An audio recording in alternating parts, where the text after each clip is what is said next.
পুঁই শাক খুবই সুস্বাদু একটি শাক। এটা যে সবজি দিয়ে দেওয়া হয় তার স্বাদ হয়ে যায় আরও দ্বিগুণ। পুঁই শাকের বিভিন্ন রেসিপির মধ্যে ইলিশ মাছের মাথা দিয়ে পুঁই শাক খুবই জনপ্রিয় একটি রেসিপি। আজকের পর্বে ইলিশ মাছের মাথা দিয়ে পুঁই শাকের রেসিপি শেয়ার করতে চলেছি। ভিডিওটি সম্পূর্ণ দেখার অনুরোধ রইল। নমস্কার বন্ধুরা, আমার চ্যানেলে সবাইকে স্বাগত।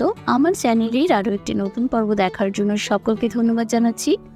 বন্ধুরা, আমার আজকের পর্বের রেসিপি খুবই সুস্বাদু, ইলিশ মাছের মাথা দিয়ে পুঁই শাক। চলুন দেখে নেওয়া যাক আমার আজকের পর্বের রেসিপি। এখানে পুঁই শাক নিয়েছি এক বাঞ্চ, পাতাগুলো নুন জলে ভিজিয়ে রেখেছি। আর এখানে যে ডাঁটাগুলো আছে মোটা, সেগুলোর খোসাটা হালকা ছাড়িয়ে নিয়ে এটাকে এরকমভাবে দুই ভাগে ভাগ করে নিচ্ছি, যাতে সেদ্ধ হতে সুবিধা হয়, একটু তাড়াতাড়ি সেদ্ধ হয়ে যায়। এইভাবে প্রত্যেকটা মোটা ডাঁটাকে এইভাবে দুভাগ করে নিচ্ছি। এরপর সেটা নুন জলে আবারও ভিজিয়ে রাখলাম। এখানে কুমড়োটাকে কেটে নিচ্ছি। তো এইভাবে কুমড়োগুলোকে ডুমো ডুমো করে কাটছি। আর দুটো আলু নিয়েছি, আলুগুলোকে ঠিক একই সাইজে কেটে নিচ্ছি। কুমড়োটা একটু বড় রাখছি। 5 মিনিট ভেজানোর পরে পুঁই শাকটাকে খুব ভালোভাবে ধুয়ে নিতে হবে। যে কোনো শাককে খুব ভালোভাবে ধুয়ে নিতে হয়। এই ভালোভাবে ধুয়ে পরিষ্কার করে নিলাম। নুন জলে ধোয়ার পরে এটাকে আবারও ভালোভাবে ধুয়ে নিলাম। এরপর একটু ব্লাঞ্চ করে নেব, তার জন্য একটু নুন দিয়ে বসিয়ে দিলাম। 2 মিনিট পর যখন ফুটতে শুরু করবে তখন ফ্লেমটা অফ করে দেব। এরপর এটাকে আইস ওয়াটারের মধ্যে ভিজিয়ে রাখবো, যাতে কুকিং প্রসেসটা বন্ধ হয়ে যায়। এর থেকে বেশি আর সেদ্ধ হবে না, আর কালারটাও ঠিক থাকবে। এরপর এখানে ইলিশ মাছের দুটো মাথাকে 4 ভাগ করে নিয়েছি। এরপর এতে নুন আর হলুদ আর সর্ষের তেল দিয়ে একটু মাখিয়ে 10 মিনিটের জন্য রেখে দেব। এরপরে এদিকে সর্ষের তেল গরম করছি 4 টেবিল স্পুন। সর্ষের তেলটা খুব ভালোভাবে গরম হয়ে আসলে মাছের মাথাগুলোকে খুব ভালোভাবে ফ্রাই করে নিতে হবে। একটু কড়া ভাজা করতে হবে, যেহেতু শাকের মধ্যে দেওয়া হবে, তাই জন্য একটু ভালোভাবে ভাজা করে নিতে হবে। খুব ভালোভাবে কড়া করে ভেজে নেওয়ার পরে মাছগুলো তুলে নিচ্ছি। এরপর ওই তেলের মধ্যেই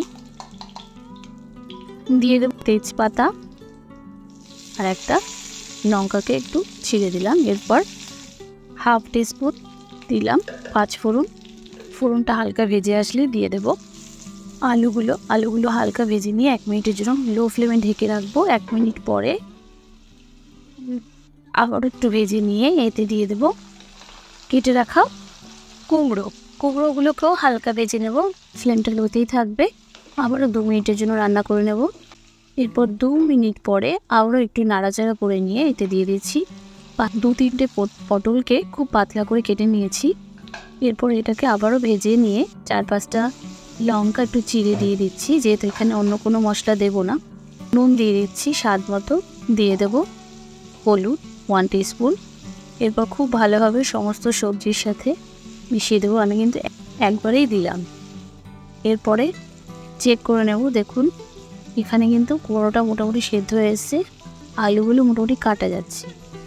তো সবজিগুলো, পটলটাও সেদ্ধ হয়ে যাবে, কারণ খুবই পাতলা করে কেটেছি। এবার 1 মিনিটের জন্য ঢাকা দিয়ে আবারও একটু সেদ্ধ করে নেব। এরপর দিয়ে দেব সেদ্ধ করে রাখা পুঁই শাক দিচ্ছি। একটু ব্লাঞ্চ করে নিচ্ছি, একটু মজে গেছে। এরপর স্বাদ মতো নুন দিয়ে দিচ্ছি, আর দিয়ে দেব 2 টিস্পুন মতো হলুদ। এতে কালারটা খুব ভালো আসে। ভালোভাবে নুন আর হলুদের সাথে সমস্ত মিশিয়ে নেব। ঢাকা দিয়ে 10 মিনিটের জন্য রান্না করতে হবে। ফ্লেমটা লোতেই থাকবে। 10 মিনিট পরে দেখুন শাক থেকে কিন্তু জল বেরোনো শুরু হয়ে গেছে। দেখতে পাচ্ছেন কতটা জল বেরিয়েছে। এই জলেই কিন্তু পুরো শাকটা সেদ্ধ হবে, পুরো সবজিটাই সেদ্ধ হবে, কারণ এখানে এক্সট্রা কোনো জল দেওয়া হয় না। তো এইরকমভাবে মাঝে মাঝে নাড়িয়ে নিয়ে ঢাকা দিয়ে আবারও 5 মিনিটের জন্য লো ফ্লেমে রান্না করে নেব।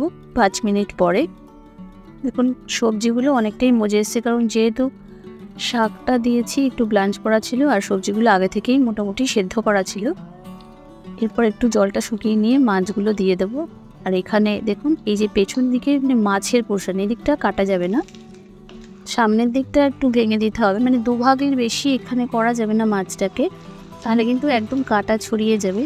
আর কাটা ছড়িয়ে গেলে খেতে অসুবিধা হয়, গলায় কাটা ঢুকে যেতে পারে, সে কারণে মাছগুলোকে খুব বেশি ভাঙার প্রয়োজন নেই। এবার আবারও 10 মিনিটের জন্য ঢাকা দেবো, যাতে মাছের পুরো ফ্লেভারটা সবজির মধ্যে চলে যায়। এবার দিয়ে দিচ্ছি 1 টিস্পুন মতো চিনি, এতে স্বাদ খুবই ভালোবাসে, কালারও ভালোবাসে। তো হয়ে গেছে আমার, দেখুন অনেকটাই মজে গেছে। এটা কিন্তু চচ্চড়ির একটা টেক্সচার চলে এসছে, এইরকমই হবে দেখতে। তো তৈরি হয়ে গেছে।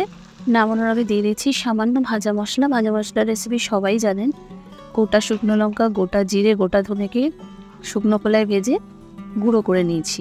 মশলাটা দেওয়ার পর একটু নাড়িয়ে নিয়ে ঢাকা দিয়ে দেবো, ফ্লেমটা অফ করে দেবো, আর 10 মিনিটের জন্য রেস্টে রেখে দেবো। তাহলেই তৈরি হয়ে যাবে আমার আজকের পর্বের রেসিপি, খুবই সুস্বাদু ইলিশ মাছের মাথা দিয়ে পুঁই শাক।